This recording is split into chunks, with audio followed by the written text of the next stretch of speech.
What up, peeps? It's your girl Dutch. Come back to Frontal Takes. Well, it's that review time, you guys, and the movie I'll be discussing will be Us. This is by Jordan Peele, and this is one of those ones I have been waiting. It was on my list of one of my anticipated movies of the year. And first and foremost, let me just say that I enjoyed it immensely.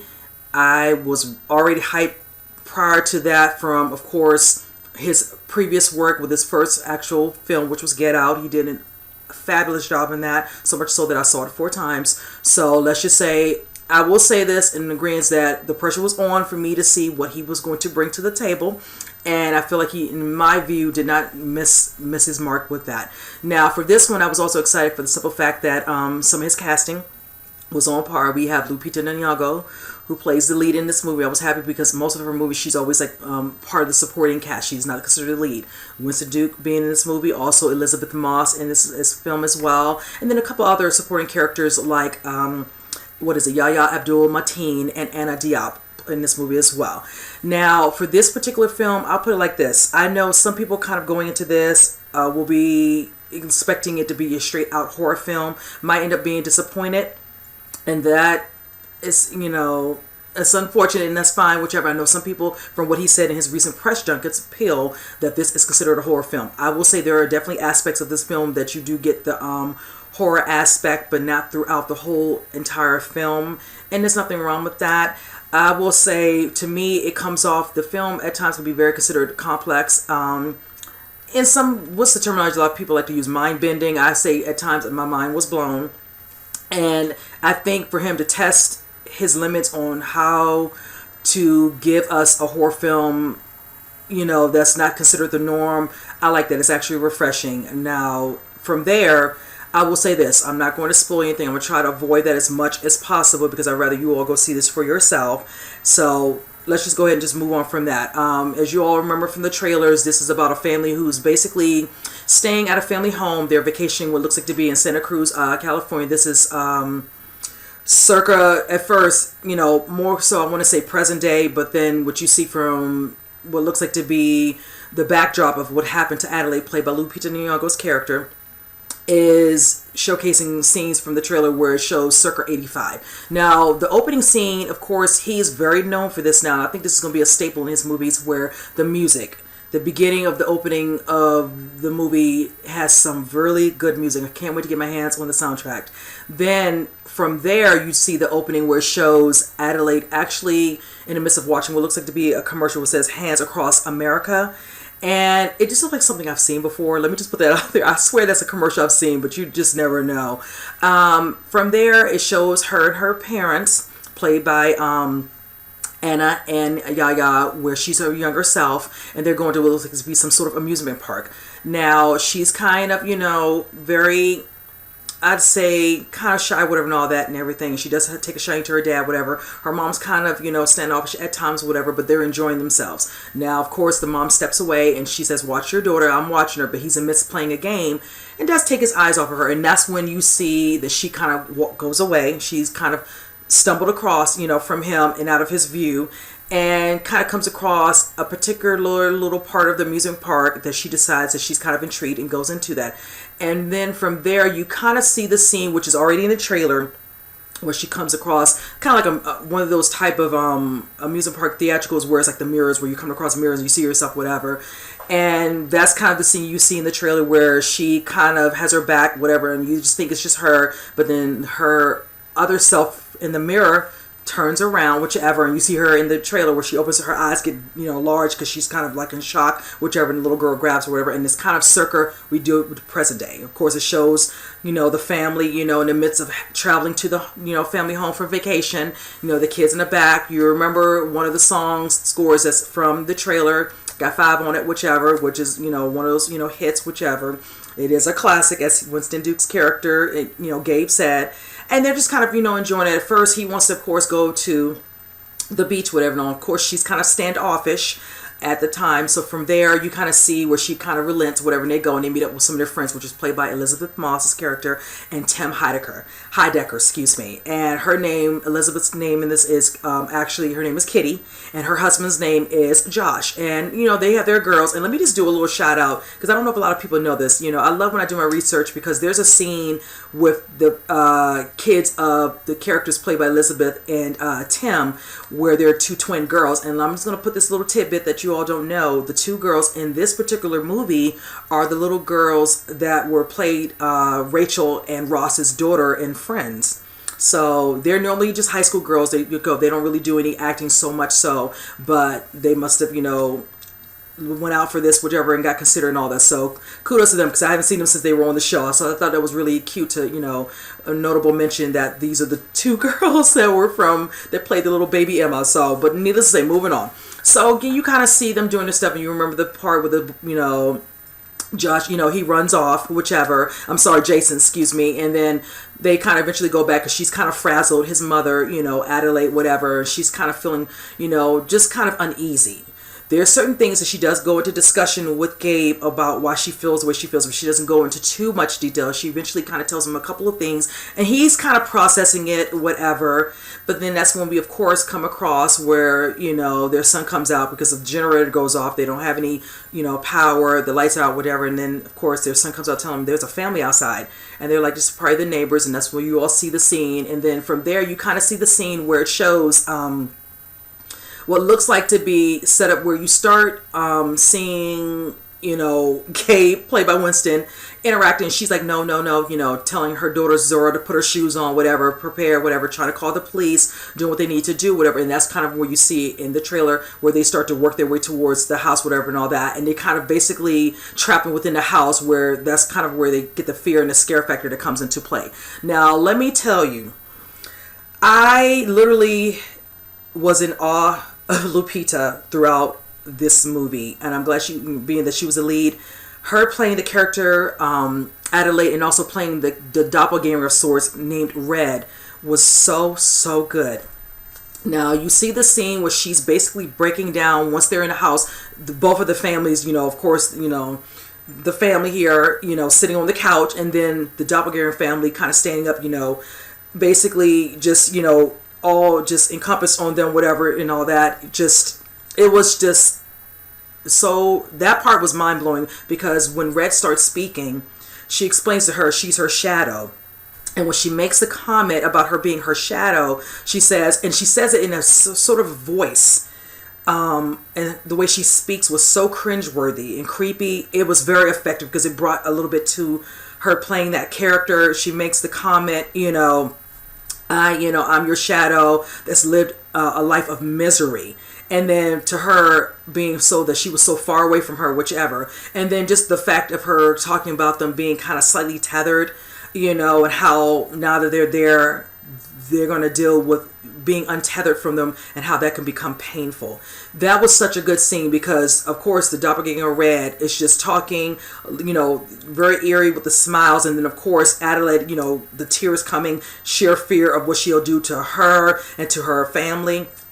You know, so he kind of sets it up. And of course you all don't really see, because they don't show too much in some of the trailers, where of course, you know, certain things ensue where they try to get away with them, and eventually certain things happen where they're able to, whatever. But then they know, being that they're doppelgangers, they might be able to kind of figure out where they're at.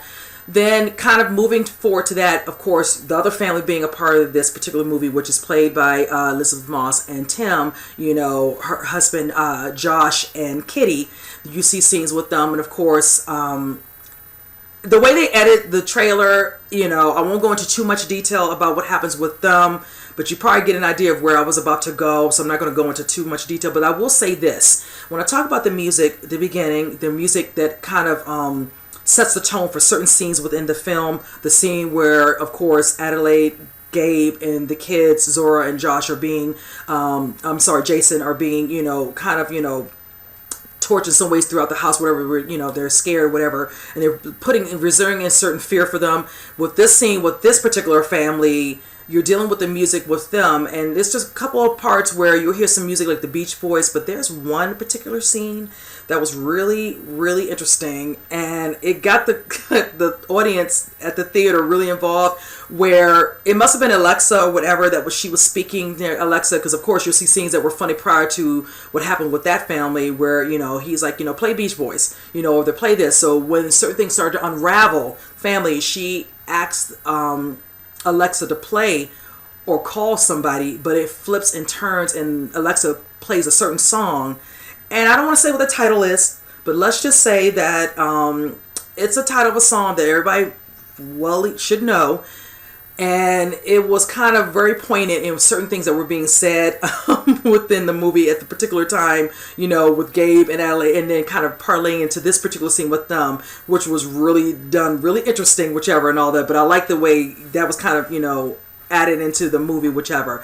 But yes, just the fact of them trying to deal with, the doppelganger family trying to find them trying to get away. There's a lot of different scenes that are definitely considered, at times might be considered a jump scare. Not so much for me, because they don't really do anything for me.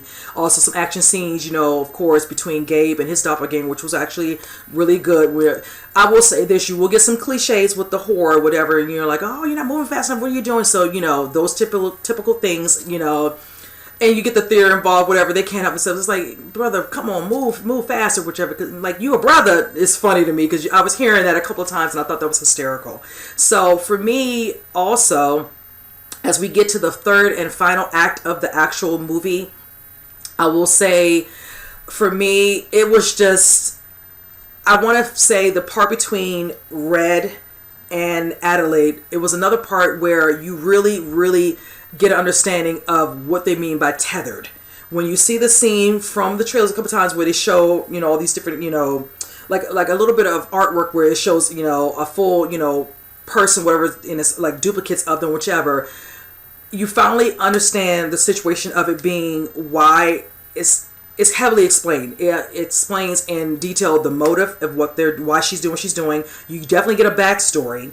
And you definitely get the overall plan of why they're doing what they're doing. It is done in such precise detail that I really like that, because I know some people are going to want to understand why.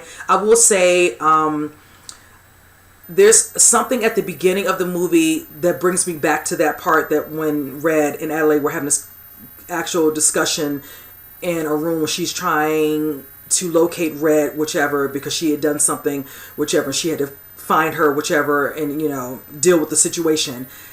There's some choice words at the beginning, right before the music and that opening scene, whichever, and all that. So if anything, all I can say is just pay attention, make sure you're understanding and you're reading what you're seeing that's on screen, whichever, and all that, because it definitely kind of comes full circle for me to understand, like, okay.